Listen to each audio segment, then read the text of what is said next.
causes migration into the United States. There's many different, different levels depending on what moment in time you're looking at. But I think there's one moment that I think really pertains to immigration from Central America into the United States, because I think that's an item that I think we want to talk about, because in the literature, it's perhaps not as developed as it is in terms of explaining other types of migrations into the United States.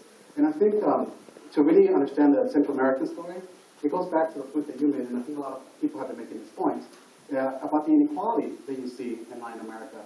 It is not just U.S. corporate capitalism, which it is, that's part of it, but there's other also factors, other allies that historically have worked together at the detriment of peasants, at the detriment of working people in Central America. And so, how do you tell those stories? How do you rescue those voices, right?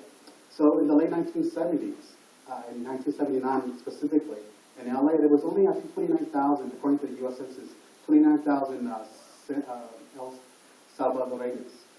We go from 29,000 to the figure that we know today, which is a lot. And I think here it's a story of Central America going through political, social, and economic transformation, and the U.S. being scared in terms of the different type of political life, different type of social life that perhaps Central Americans can maybe develop. So in a lot of ways, they were really worried about what happened with the Great Pickup in Latin America, which is Cuba, right? So they were worried about that, and for that, they endorse regimes that in a lot of ways are quote-unquote illegal if we care about international human rights, right? So it's really interesting that when it comes to U.S.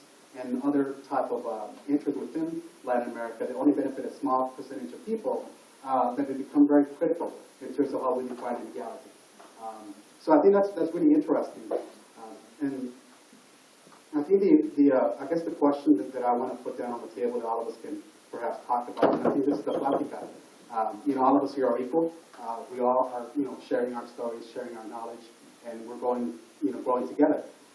But it's the issue of ideology, of politics, because I think that in a lot of ways describes the Central American condition in the United States too. It's no coincidence that in Latin America, as regimes were being squashed by the United States, and also oppressive regimes, right, within Latin America, it's no surprise that perhaps we see a level of exploitation that maybe we never seen before, right? And so I think that can be explained from a historical perspective. And so this is the new world, the nuevo mundo that we live in. These are the realities. And I think that immigration reform, of course, we know that it's anything related to immigration reform should have some kind of a transnational component to it. So I think we're long overdue. It was 1986 the last time that we saw a path, some kind of legitimate path for people to claim residency.